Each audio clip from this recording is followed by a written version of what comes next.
In all my years of negotiating contracts, outwitting competitors, and surviving the unforgiving world of tech startups, nothing had prepared me for the strange emptiness that followed success. Selling my company for $23 million was supposed to bring relief, a soft landing after decades of grinding work. But instead, it left a quiet ache I couldn't quite name. Still, tonight was meant to be a celebration, a farewell to late-night coding sessions, boardroom battles, and living on caffeine and instinct. My retirement party shimmered beneath the warm glow of string lights draped across the garden of my estate.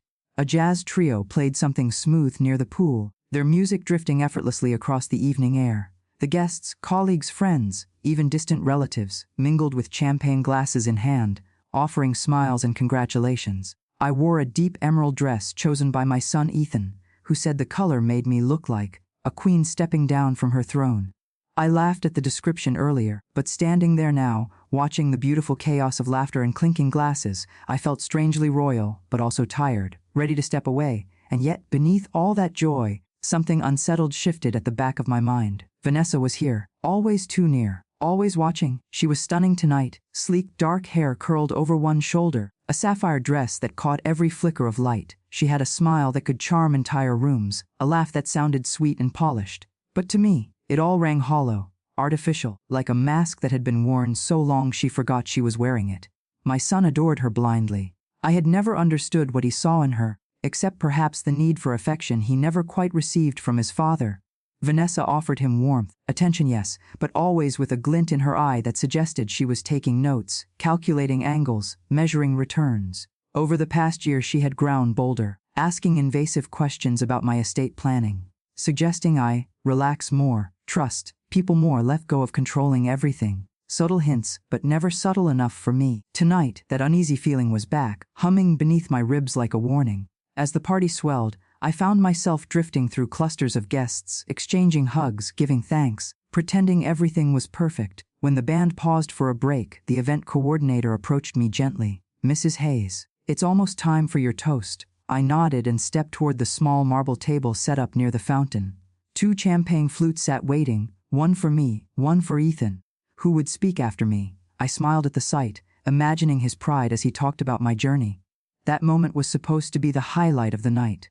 But fate had other plans. I slowed my steps when I noticed movement near the table. Vanessa alone, her back angled slightly toward the crowd. She appeared to be adjusting her bracelet or touching up her lipstick. Nothing unusual. But then her hand dipped low, too low, hovering over my glass. My eyes narrowed. I stopped behind a column of white roses, hidden from sight but with a clear view. Vanessa pulled something from her clutch, a tiny packet, no larger than a folded sugar sachet. My heart slammed against my ribs as she emptied its contents into my champagne with a practiced flick of her wrist. The powder dissolved instantly, leaving the drink sparkling and innocent. For a moment, the world dimmed around me. The music, the laughter, the clinking glasses, all muted into a distant hum. I felt cold, stunned. But most of all, betrayed. I did not confront her. Instinct, and years of boardroom survival, told me to stay calm, observe, think. Vanessa slipped the empty packet into her clutch and walked away, her posture flawless, her smile soft as she blended back into the party like nothing had happened. I forced myself to breathe. Then I approached the table, heart pounding but hands steady. In one fluid motion, without hesitation, without fear, I switched my glass with the one beside Vanessa's mother's place setting. It was quiet, seamless, invisible. The celebration continued behind me, but my entire world had narrowed to a single thought. Whatever she planned for me, she was about to watch unfold on someone else. And that was the moment the party truly began. The moment I switched the glasses, a strange calm washed over me, cold, precise, unlike anything I'd felt in years. It wasn't triumph, and it wasn't fear. It was survival. The quiet, instinctual kind that had kept me alive in ruthless industries, toxic partnerships, and a loveless marriage. But nothing, absolutely nothing, could have prepared me for watching the consequences unfold in real time. Vanessa's mother, Lorraine, returned to her seat with a polite smile carved into her soft features. She had always been a gentle woman, kind to a fault, almost timid in the way she carried herself around Vanessa. If I hadn't known what Vanessa had intended for me, I might have felt guilty. But the truth was simple: I hadn't chosen Lorraine. Vanessa had. My glass had only been in Lorraine's reach because Vanessa placed the seating chart. Lorraine lifted the champagne flute, oblivious, and took a long, appreciative sip. Her shoulders relaxed as though she were savoring the taste. I felt my own breath freeze. Around us, laughter and conversation continued in a warm surge. Ethan chatted with some colleagues near the pool, completely unaware of the silent storm forming behind him. The jazz trio began another song, soft piano, gentle melody. Everything looked beautiful, perfect. But beneath the beauty, something terrifying was beginning. At first it was subtle, a small cough, barely audible under the music. Lorraine brought a hand to her throat, her eyes blinking rapidly. She tried clearing her throat again, then again, each attempt more strained. Her face tightened. Another cough, sharper. A few guests glanced her way, but no one moved. People always assume someone else will step in first. Vanessa, standing a few feet away, finally turned toward the sound. Her eyes narrowed with concern that seemed genuine, until they flicked past her mother and landed on me. The fear in them was instant, reflexive, raw. She knew I had seen her. She knew I switched the glasses. But she couldn't act, couldn't blame me without confessing. As the music played on, Lorraine's hand suddenly swiped at the air, knocking over her napkin. She gasped sharply, a wet, choking sound that sliced through the hum of the crowd. The jazz trio faltered. One musician lowered his instrument, brows knitting in confusion. Then Lorraine's entire body jerked forward, as if struck by a sudden bolt of pain. The first scream came from a guest near the table. It was enough to shatter the room's tranquility. "Someone help her!" Lorraine's chair scraped back violently as she collapsed sideways, her limbs trembling. The champagne flute rolled across the tablecloth, dripping gold liquid onto the floor. Chaos bloomed instantly. Guests rushed forward. Someone shouted for a doctor. The band stopped playing entirely. Ethan spun around, confusion twisting into horror as he saw Vanessa sprinting toward her mother, her face pale and twisted. "Mom, Mom." Vanessa shrieked, grabbing Lorraine's shoulders. "Please." I stood where I was, steady as stone. Not cold, just calculated. Watching, assessing. Lorraine's breaths came ragged, as though her lungs fought against themselves. Her skin flushed, then paled suddenly, a frightening color flooding her cheeks. Vanessa hovered over her, sobbing, shaking her lightly in desperation. "What happened?" Ethan shouted, kneeling beside her. "Did she choke? Did she drink something bad?" Vanessa hesitated. A long, terrible hesitation. Maybe she's allergic to something." She stammered. Her hands were trembling too violently for her to hide it. I took a slow step forward, making sure she saw me approach. "I'm calling emergency services," I said evenly, though someone already had. Vanessa's eyes locked with mine. They were wild, desperate, terrified. Not terrified for her mother, terrified of me. The paramedics arrived quicker than I expected, pushing through the frantic guests.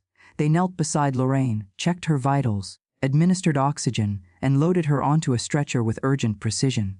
Vanessa attempted to climb into the ambulance with her, but they held her back. "Let us work, ma'am," one paramedic said firmly. The ambulance doors slammed shut, lights flashing red across the shocked crowd before it sped down the driveway. Silence settled like dust after a collapse. People murmured, speculated, tried piecing together the chaos. I simply stood there with my untouched champagne glass. Then, quietly, while no one paid attention, I set it down on the table and slipped out of the crowd toward the house. The night air felt colder once I stepped inside. The hallway lights glowed warmly, but it did nothing to soften what had just unfolded. In the quiet of my study, I pulled out my phone and dialed the private investigator I had trusted for years. His voice answered on the first ring. "This is Carter." "It's Eleanor?" I said, still calm. "Begin the file. Name is Vanessa Hale. I want everything you can find." A brief pause. "Understood," he replied. "This serious?" I glanced back toward the garden where screams had echoed minutes earlier.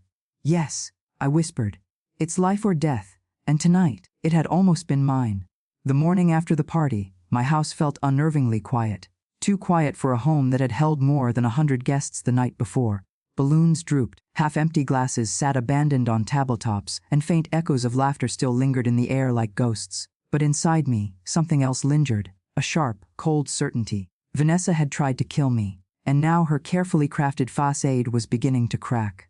Carter, my private investigator, called while I was still walking through the aftermath of the party. "Eleanor," he said, "you need to hear this in person." 2 hours later, he arrived at my estate, a thick folder tucked under his arm. Carter was the kind of man who never wasted words, never exaggerated, never panicked.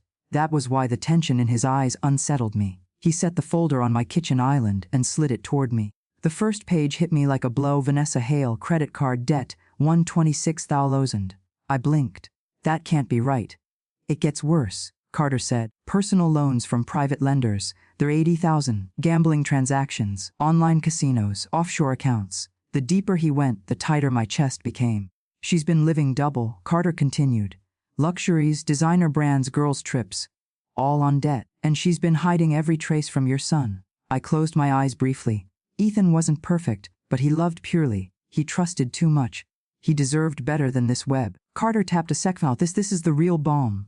I opened it, and ice rushed through my veins. A life insurance policy, value 500,000, insured Eleanor Hayes, beneficiary, signatures forged. My hands trembled, not with fear but fury. She wasn't just stealing. She wasn't desperate. She was planning.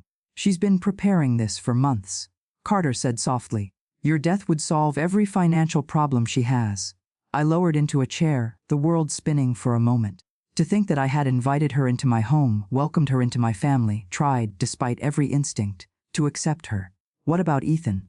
I asked, voice barely above a whisper. Does he know any of this? Carter shook his head. Not a clue. She's kept her two lives separate, masterfully. I swallowed the bitterness rising in my throat. And Lorraine? I asked of Vanessa's mother. She's stable, Carter said. The hospital listed her condition as unexplained toxic reaction. My stomach twisted. She survived only because the dose wasn't calibrated for her weight, he explained. The poison Vanessa used was intended for someone older, someone like you. The truth lodged deep inside me, sharp and undeniable. Vanessa had planned to kill me, inherit everything through Ethan, and use $500,000 to erase her past mistakes. But now she was the one losing control. Over the next days, I became someone I hadn't been since my CEO years. Sharp, methodical, relentless. I asked Carter to continue digging. I collected every shred of data, bank statements, emails, texts, hidden accounts. And all the while, I watched Vanessa unravel. She called me 3 times the day after the party, voice shaky, pretending concern. Eleanor, I just want to check on you. I know last night was traumatic. Are you okay? I answered with calm politeness, never giving her the satisfaction of fear. I'm perfectly fine, dear, I said. How is your mother? Her silence over the phone crackled like static. She's recovering. Good. Lorraine deserved recovery. Vanessa deserved exposure. Ethan dropped by one evening, his face strained with confusion and exhaustion. We sat in the living room, the glow of a single lamp illuminating the worry lines on his forehead. Mum, he began, Vanessa's been acting strange. She's nervous, jumpy, keeps crying. And now her mom, she won't even tell me what the doctors said. She claims it was an allergic reaction. I watched him quietly. You don't believe her, I said gently. He hesitated, then shook his head, voice rough. No, something's wrong. I reached over, squeezing his hand. You'll know the truth soon. He looked at me, confusion deepening. What do you mean? I didn't answer. Not yet. The evidence wasn't ready, not complete. But soon, very soon, Vanessa would face everything she had tried so desperately to hide. Not through violence, not through vengeance, but through truth. My truth, the truth she tried to poison out of existence. By the end of the week, Carter handed me a final document. This is enough to destroy her, he said quietly. And as I read the last piece of evidence, a digital trail linking her to the purchase of the toxin, my resolve solidified.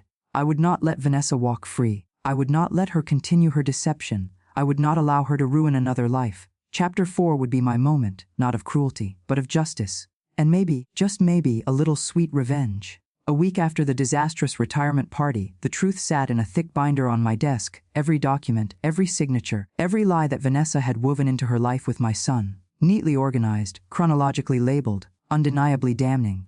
But I didn't want a quiet confrontation. A private conversation behind closed doors would let her twist the truth, cry her way out, manipulate Ethan until he questioned his own eyes. No, Vanessa Hale built her entire life on performance, so it felt only fitting that her downfall happen on a stage of her own making.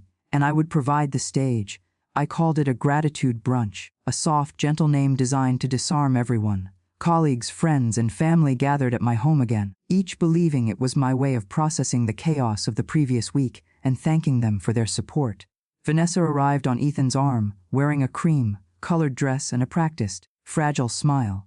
Her makeup attempted to hide the red rims around her eyes, but nothing could mask the panic that flickered beneath her facade. She glanced at me the moment she stepped through the doorway. Her breath caught.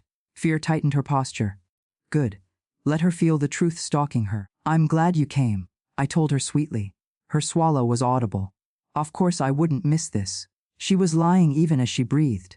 Ethan stayed close to her, but he looked strained, as if he'd been living in a fog of unease ever since the night of the party. His trust in her had cracked, and he didn't yet understand why. But he would. Soon. Brunch was served in the sunlit conservatory. Warm light filtered through the glass walls, casting soft gold over the tablecloths. Guests chatted in low, pleasant tones. When the plates were cleared, I stood, lifting a single champagne flute. The room quieted.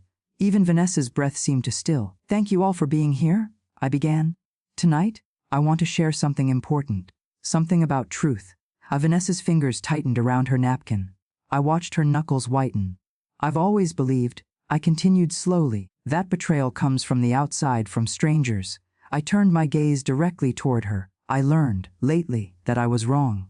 The room shifted. A few people turned to look at Vanessa. She shrank slightly in her seat. I clicked the small remote concealed in my hand. A screen lowered behind me, and the footage began to play. Gasps filled the room instantly. There she was, Vanessa, standing beside my champagne glass at the retirement party, pouring the white powder into it, unhurried, certain, practiced. Vanessa jolted as if the air had been punched from her lungs. That video is fake," she cried, rising from her seat so abruptly her chair clattered backward. "It's edited. This is insane, Eleanor." I raised a hand, silencing her. "We're only getting started." Slide after slide appeared on the screen. Her gambling debts, her secret accounts, digital receipts proving she bought the toxin, the forged life insurance policy on my name. The room was silent, horrified. People whispered to one another with wide eyes, disbelief mixing with dread. Ethan stood frozen, staring at the documents, his face draining of color. "Vanessa," he whispered, "tell me this isn't real." She rushed to him, grabbed his arm. "Baby, you know I would never. This is your mom trying to what?" I asked sharply. "Frame you? Why would I need to?" "You framed yourself." Vanessa trembled violently. "You switched the glasses!" she suddenly screamed at me. You knew what was in there." "You let my mother drink it?" her accusation echoed. I stepped forward, calm and deliberate. "No," I said quietly, clearly. "I protected myself. Your mother drank it because you placed my glass at her seat. You chose the seating chart. You poured the poison. You created the danger. You did this." Vanessa's sob cracked through the room. Ethan stepped back from her, horror etched in every line of his face. "Oh my God," he whispered. "You were going to kill her." Vanessa fell to her knees, reaching for him. "Ethan, please. I needed the money. I was scared. You don't understand." Before she could finish, 2 officers stepped into the conservatory. They had been waiting in the side hallway, just as I'd arranged. "Vanessa Hale," one of them announced. "You are under arrest for attempted murder, insurance fraud, and forgery." Her scream was raw, desperate. "Ethan, don't let them take me! Ethan!" But Ethan didn't move. He only whispered, "How could you?" As they handcuffed her, she looked at me with a mixture of hatred and pleading. "This is what you wanted," she spat. "Revenge." I met her eyes, voice steady. "No, this is justice." After the arrest, guests dispersed in stunned silence. Ethan stayed behind, shoulders shaking. He wasn't crying for Vanessa. He was crying for the life he thought he had. I sat with him for hours, saying nothing, letting him unravel safely.